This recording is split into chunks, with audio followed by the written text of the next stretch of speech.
Assalamualaikum warahmatullahi wabarakatuh.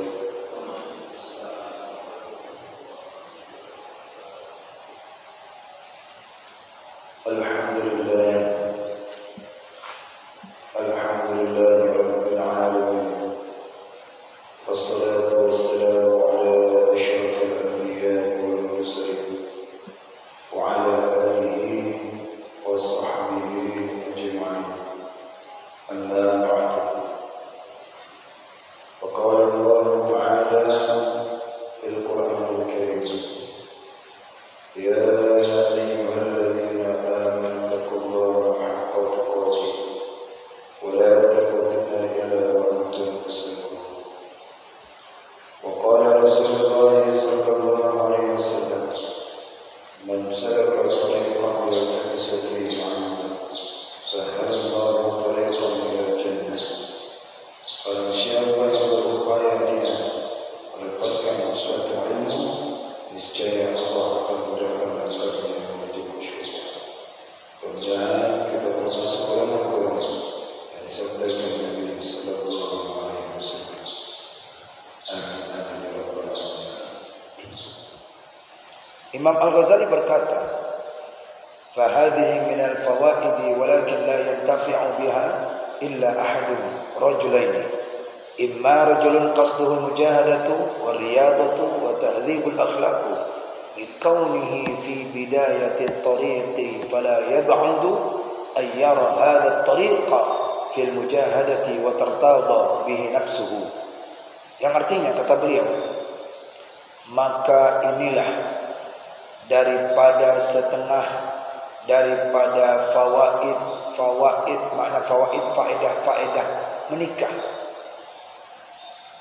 yakni bermula sabar atas kesusahan yang beristri dan kesakitan yang disakiti oleh istri itu, yaitulah setengah daripada beberapa faedah berkahwin.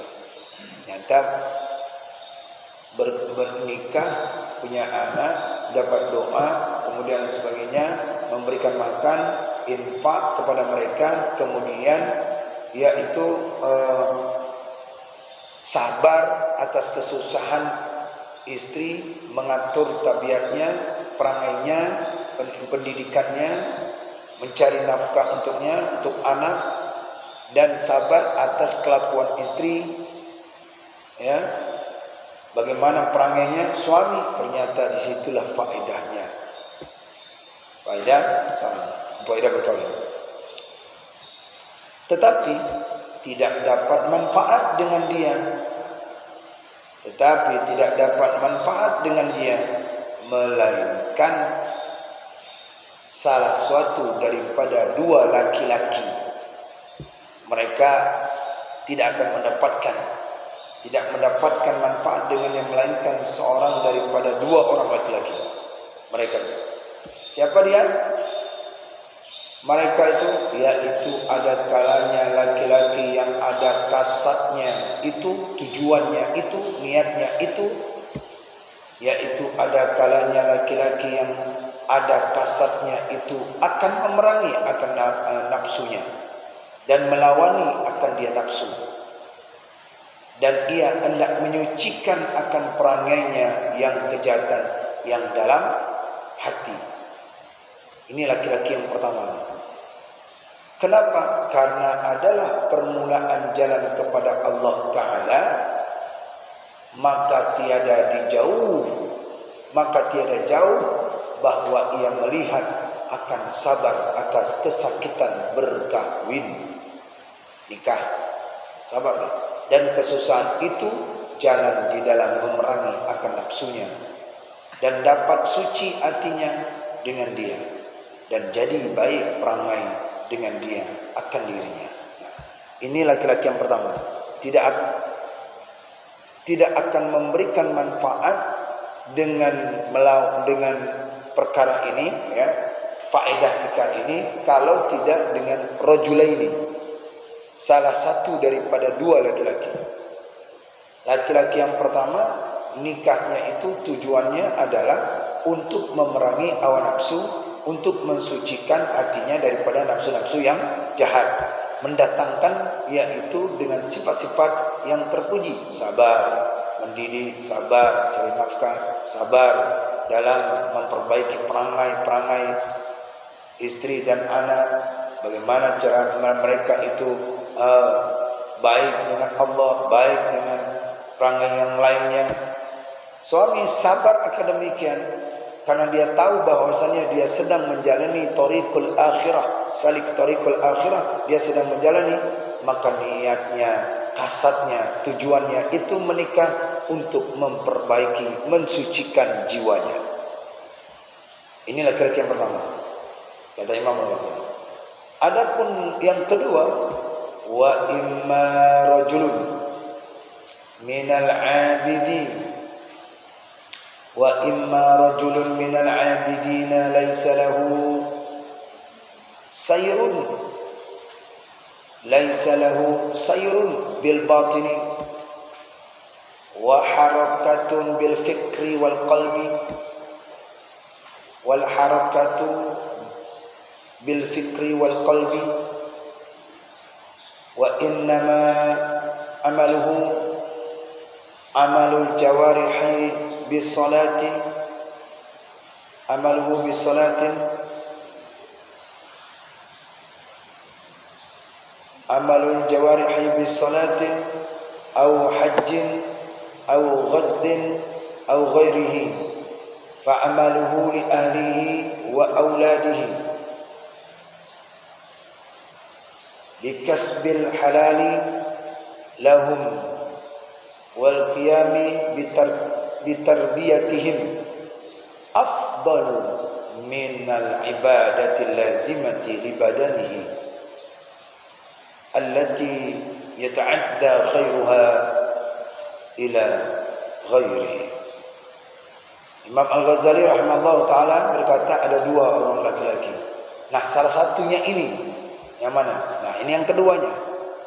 Imma rajulun minal abidina laysa lahu sayrun bil batini wa harakatun bil fikri wal qalbi, wa innama amaluhu amalul jawarihi bis salatin aw hajjin aw ghazzin wa aw ghairihi, fa amaluhu li ahlihi wa auladihi bikasbil halali lahum wal qiyami bitarbiyatihim afdalu lahu minal ibadatil lazimati li badanihi allati la yata'adda khairuha ila ghairihi. Ini yang kedua. Apa artinya? Siapa yang kedua ini? Siapa yang kedua ini? Tapi dari dua ini di antara salah satunya yang mendapatkan faedah menikah itu. Dan ada kalanya laki-laki yang ada ia daripada abid. Laki-laki abid itu namanya. Kalau yang pertama disebut tadi ada laki-laki yang tujuannya untuk nikahnya itu untuk memerangi nafsunya sehingga mendatangkan nafsu yang baik. Sementara laki-laki yang kedua ada kalanya laki-laki yang ada ia daripada abid. Apa arti abid? Orang yang berbuat ibadah yang zahir jua, seperti sembahyang, naik haji dan lainnya daripada ibadah sunat, yang sunat. Padahal tiada baginya berjalan dengan ibadah yang batin. Ini laki-laki ini taat dia, rajin dia ibadah, perkara sunat dia rajin, siang malam melakukan daripada solat-solat sunat, tapi dia tidak pernah mengamalkan amalan batin. Amalan batin apa itu? Nikah.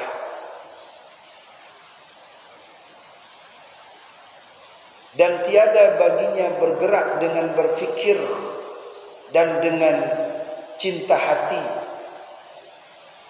Tidak ada sedikit pun bergerak dia.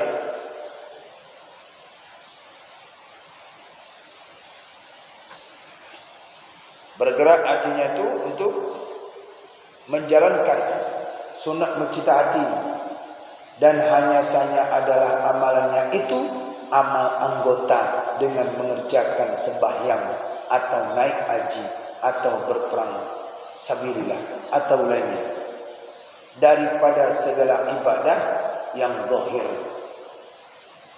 Maka amalnya bagi ahlinya dan segala anaknya dengan berusaha menghasilkan akan rezeki yang halal bagi mereka itu, dan berdiri ia menterbiahkan mereka itu, serta sabar ia akan kesusahan yang demikian itu, yaitu afdal baginya daripada berbuat akan segala ibadah yang lazim bagi badannya, yang tiada berlaku kebajikannya itu kepada lainnya, yang tiada berlaku daripada baikan pada yang lainnya.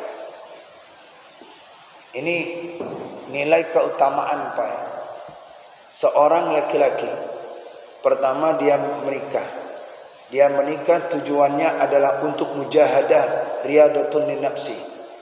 Tujuan yang pertama.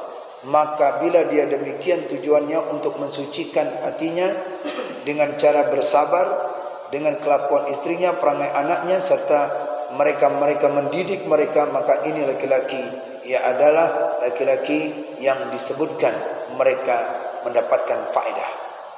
Tapi laki-laki yang kedua, mereka ini adalah seorang laki-laki yang rajin ibadah anggota tubuh, seperti sholat, puasa, haji, berperang fisabilillah dan sebagainya.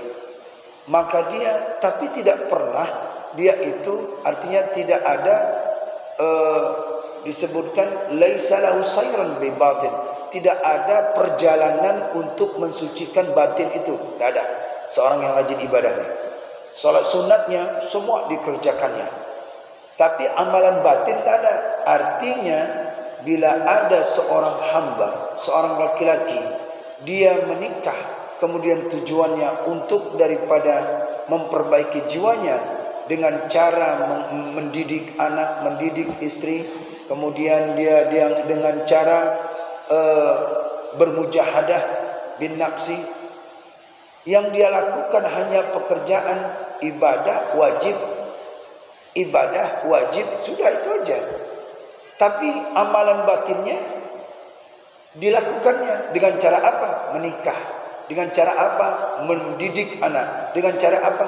Berusaha mencari rezeki yang halal untuk mereka makan. Maka ini lebih baik daripada mereka yang sholat sunat tapi tidak ada di dalam hatinya diperangi hawa nafsunya. Tidak ada nilai kesabaran mendidik istri, mendidik anak, mencari nafkah. Tidak, mereka itu ibadah untuk diri sendiri. Tapi bila ada orang yang mereka itu ibadah biasa-biasa, tapi mengajarkan mereka anak dan istri ibadah, mengenal Allah, cara bersuci, kemudian mengatur mereka bagaimana akhlak yang baik, perangai yang baik, diubahkan oleh suaminya dengan niatnya mensucikan jiwanya, itu lebih afdal daripada mereka yang beribadah ibadah zahiriyah, yaitu ibadah anggota tubuh. Nah, itu dua laki-laki, kecuali yang dua laki-laki. Di antara satunya yang mana? Yang pertamalah yang dimaksud oleh Imam Al-Ghazali. Nah, jadi diniatkan juga. Niatkan mencari nafkah yang halal untuk keluarga, itu salah satu daripada mujahadah binafsi. Ya, tiba pulang bapak capek, tiba-tiba pulang di rumah, kelakuan perangai daripada keluarga tidak cocok kepada kita, diarahkan, diluruskan, diajarkan, diberitahukan, maka itu adalah nilai orang yang lebih tinggi daripada ibadah sunat tanpa mujahadah bin nafsi. Dah, itu perkaranya. Dan kata fakir yang menerjemahkan akan kitab ini, maksudnya Syekh Abdul Samad Al-Falambani, beliau menyatakan dirinya fakir walaupun ilmu beliau luas. Dan kata fakir yang menerjemahkan akan kitab ini, bahwa difaham daripada perkataan ini, maksud daripada yang dimaksudkan oleh Imam Al-Ghazali tadi, bahwasannya adalah berkahwin terlebih afdal bagi orang yang dua ini.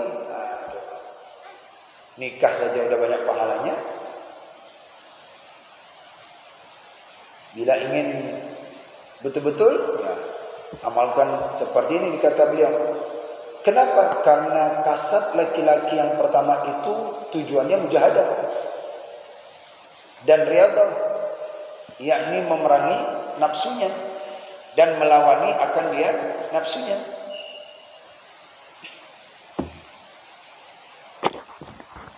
Dan melawani akan nafsunya.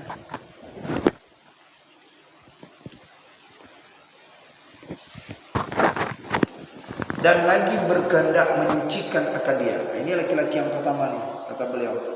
Dan adalah kasat laki-laki yang kedua itu, yaitu mengusahai akan rezeki yang halal bagi ahlinya, yaitu ibadah yang mutaaddi namanya.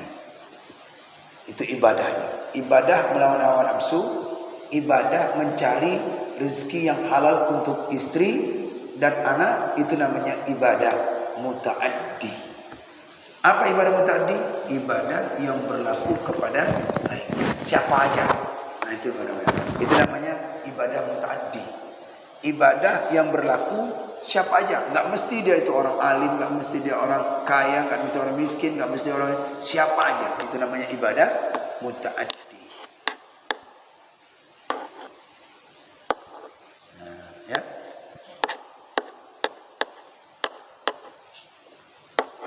Satu kalimat lagi. Fa ammar rajulul muhadzabul akhlaqi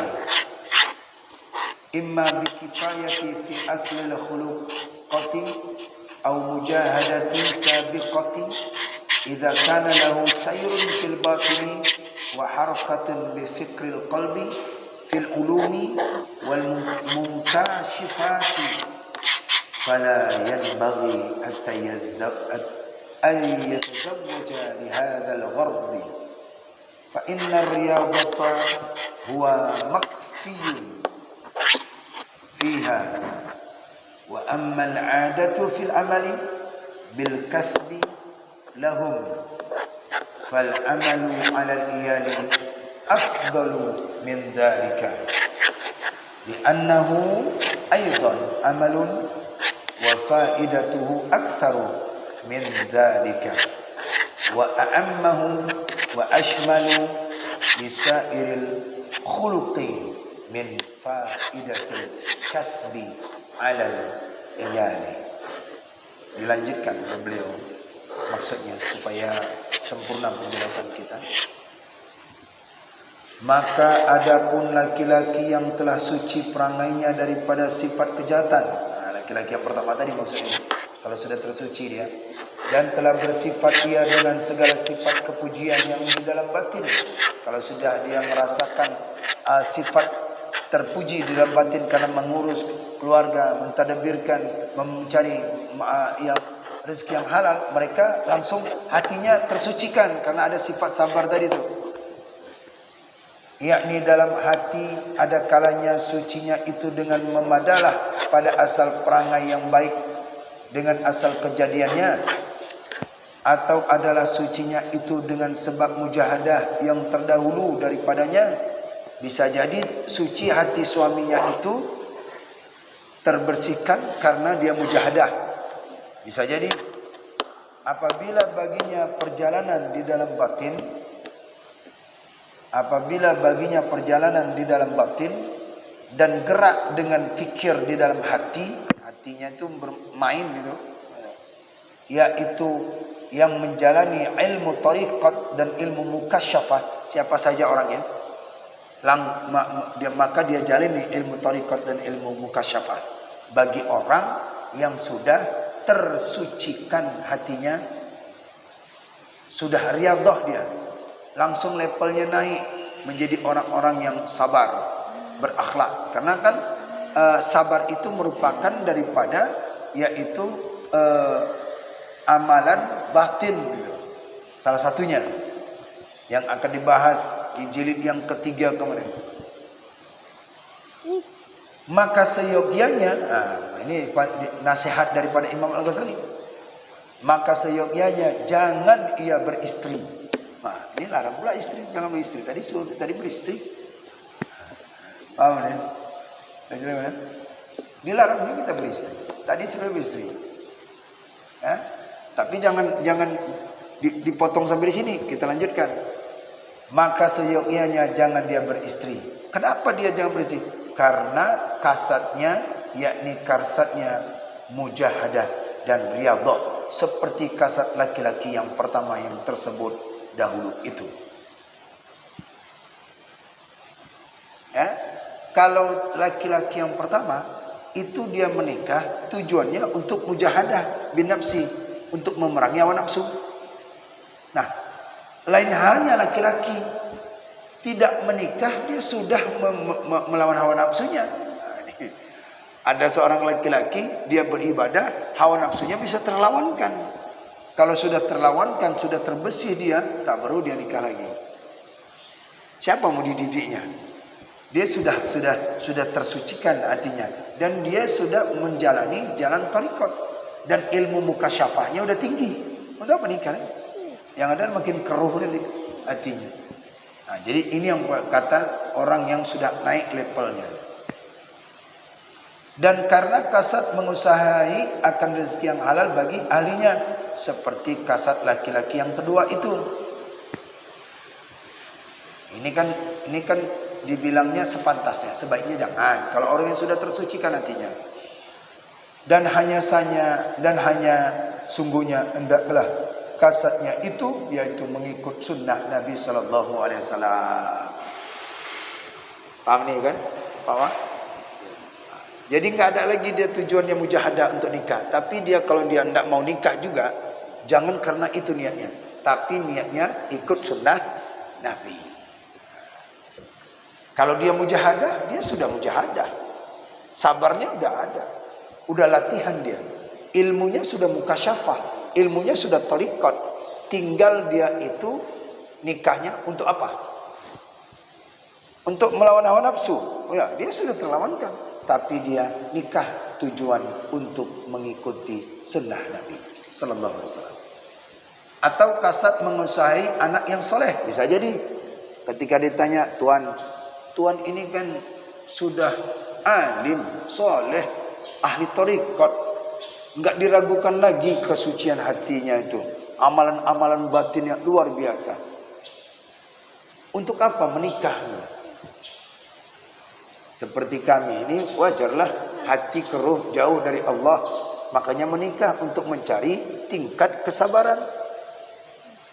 Maka dijawab daripada laki-laki ini, tujuan saya tidak ada lain. Pertama, ikut sunnah Nabi. Yang kedua, untuk melahirkan generasi-generasi anak yang soleh, yang mengajarkan umat, yang dapat mendoakan saya lagi. Gitu itu. Bila seorang laki-laki ini dia tujuan yang keduanya, yang melahirkan anak yang soleh dan dapat melanjutkan perjuangan dakwah saya dalam menyiarkan kitabnya para ulama-ulama, bisa jadi melanjutkan anak yang soleh, menjadi para dai-dai, anak-anak yang alim yang akan datang. Nah, itu tujuan laki-laki yang sudah tersucikan. Seperti yang tersebut dahulu itu di dalam asar Sayyidina Abdullah Ibnu Mas'ud dan Sayyidina Mu'adz bin Jabal dan Sayyidina Umar bin Khattab radhiyallahu anhum. Sudah diceritakan itu di bab faedah nikah, bab pertama. Karena riyadhah dan mujahadah itu telah memadalah ia di dalamnya. Sudah. Kalau dia katakan, "Nih, apa tujuannya? Nikah sunnah Nabi." Apa tujuannya nikah? Menghasilkan anak. Ada di dalamnya itu, sudah ada mencakup di dalamnya. Mujahadah nafsi sudah ada, tak perlu lagi. Untuk apa nikah, Pak? Untuk mujahadah binafsi. Kalau dia katakan untuk apa nikah? Mujahadah binafsi, tapi tidak ada sunnah Nabi. Tapi kalau dia katakan untuk apa menikah? Tujuan nikah ikut sunnah Nabi, maka mujahadah di dalamnya itu sudah ada, sudah mencakup kali. Seperti para sahabat-sahabat yang lain. Karena riyadhah dan mujahadah itu telah memadalah ia di dalamnya. Dan adapun berbuat ibadah yang mutaaddi, artinya ibadah yang bebas, ibadah yang disebutkan mutaaddi tadi itu adalah mereka-mereka yang ibadah yang berlaku kepada lainnya, siapa saja. Di dalam beramal dengan mengusahai rezeki bagi ahlinya, dia cari rezeki untuk keluarganya, maka yaitu mengusahai ilmu tariqat dan ilmu mukasyafah itu afdal daripada yang demikian itu. Bagi seorang suami berusaha dia untuk mencari nafkah halal dan bagi istrinya, maka ada afdal di antara mereka. Apa dia? Mereka lebih afdal belajar ilmu tariqat, ilmu mukasyafah daripada berusaha untuk mencari rezeki yang halal untuk keluarganya.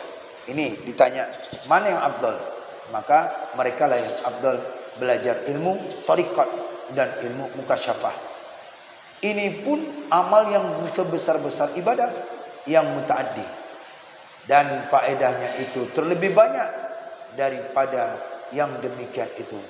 Dan terlebih terlebih umum dan terlebih melengkapi bagi segala makhluk daripada faedah mengusahai rezeki bagi ahlinya dan ialnya, yakni segala isi rumahnya itu. Nah, itulah dia bagi golongan-golongan yang disebut rajul tadi, laki-laki, tentang perkara nikah. Demikian faedah nikah yang disebutkan oleh Imam Al-Ghazali, apa tujuannya dan maksudnya. InsyaAllah kita akan lanjutkan kembali faedah menikah yang berikutnya. Artinya faedah nikah mendirikan agama. Tadi melawan nafsu. Sekarang faedah nikah itu apa? Mendirikan agama, menegakkan syiar agama. Ketika ditanya apa tujuan menikah, tujuannya adalah mensyiarkan agama. Bagaimana kelanjutannya? Kita lihatkan apa yang disebutkan oleh ulama-ulama dalam dalil-dalil yang mereka sampaikan. Wallahu a'lam bishawab.